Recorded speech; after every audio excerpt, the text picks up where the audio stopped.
Question number 10 और 11 को भी समझने का प्रयास करेंगे। बहुत छोटे छोटे प्रश्न हैं, अक्सर यही प्रश्न परीक्षाओं में पूछे जाते हैं।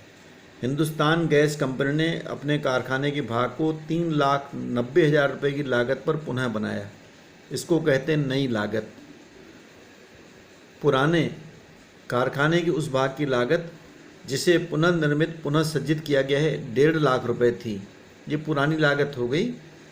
नए कारखाने की क्षमता पुराने कारखाने की क्षमता से दुगनी है, इसका कोई विशेष महत्व नहीं होता। पुरानी सामग्री के विक्रय से 5,000 प्राप्त किए और 10,000 रुपये मूल्य की पुरानी सामग्री पुनर्निर्माण में उपयोग में लाई गई है, जो उल्लेखित 3,90,000 की लागत में शामिल नहीं है। ये पॉइंट महत्वपूर्ण है। कभी लिखा रहता है शामिल है, कभी लिखा रहता है शामिल नहीं है। अगले क्वेश्चन में भी 5 लाख लागत में पुराना माल प्रयोग किया गया है, लेकिन इसके बारे में शामिल है कि नहीं है ऐसा नहीं लिखा हुआ है, तो हम शामिल मान के चलेंगे। इसमें शामिल नहीं है, ध्यान देना है। 3,90,000 और ये 10,000, टोटल 4 लाख रुपए हमको लगे हैं नए कारखाने को इसके अंतर्गत बनाने में। अब इसके अंतर्गत जर्नल के आवश्यक लेखे करिए और प्रतिस्थापना खाता इसके अंतर्गत बनाइए करके मतलब आपका पूछा गया है। इसको कैसे सॉल्यूशन बनाएं पहले समझ लेंगे। पहले प्रतिस्थापन लागत हमने लिया 1,50,000 रुपये। सामग्री श्रम में वृद्धि इस प्रश्न में नहीं दिया हुआ है, तो 1.5 लाख। संपत्ति कारखाने की नई लागत 3,90,000 में 10,000 जोड़ दिए, क्योंकि शामिल नहीं है लिखा था पुरानी सामग्री का नवनिर्माण में उपयोग, ये 4 लाख हो गया। उसके बाद प्रतिस्थापन लागत 1.5 लाख को माइनस कर दिए तो 2.5 लाख पूंजीगत व्यय।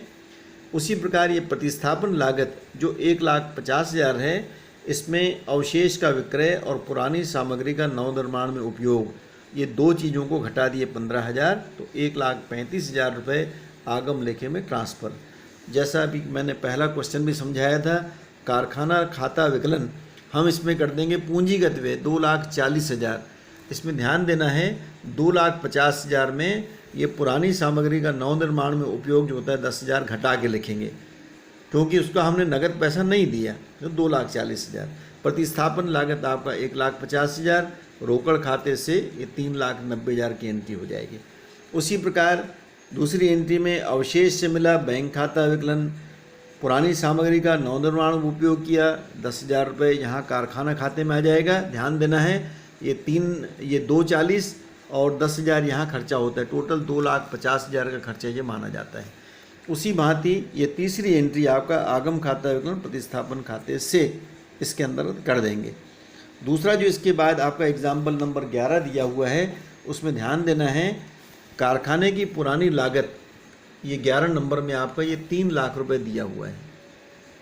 इसमें श्रम में वृद्धि 15%, सामग्री में वृद्धि 12.5% दिया हुआ है, लेकिन श्रम और सामग्री का पुराना अनुपात दिखा हुआ है 3:7 था, तो ये 3 लाख को पहले 3:7 में हमने बांट दिया।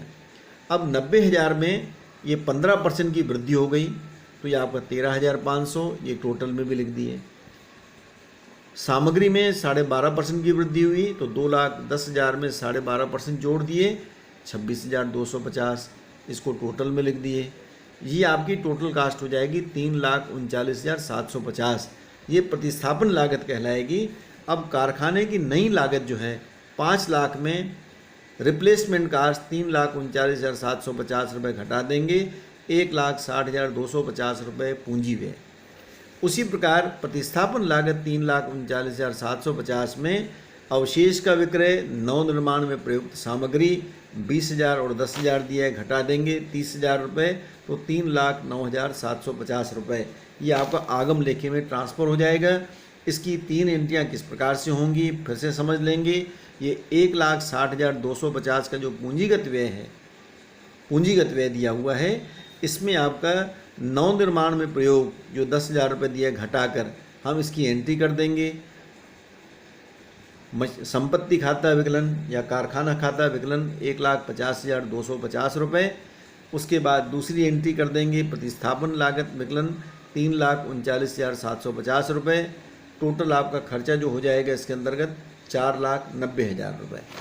ये 10,000 की दूसरी एंट्री कर देंगे संपत्ति खाता विकलन बैंक खाता विकलन प्रतिस्थापन खाते से तो आपका 3,30,000 की एंट्री हो जाएगी। और ये एंट्री कर देंगे आगम खाता विकलन और प्रतिस्थापन खाते से 3,09,750 रुपये। इस प्रकार से ये 3 एंट्री आपकी पूरी हो जाएंगी।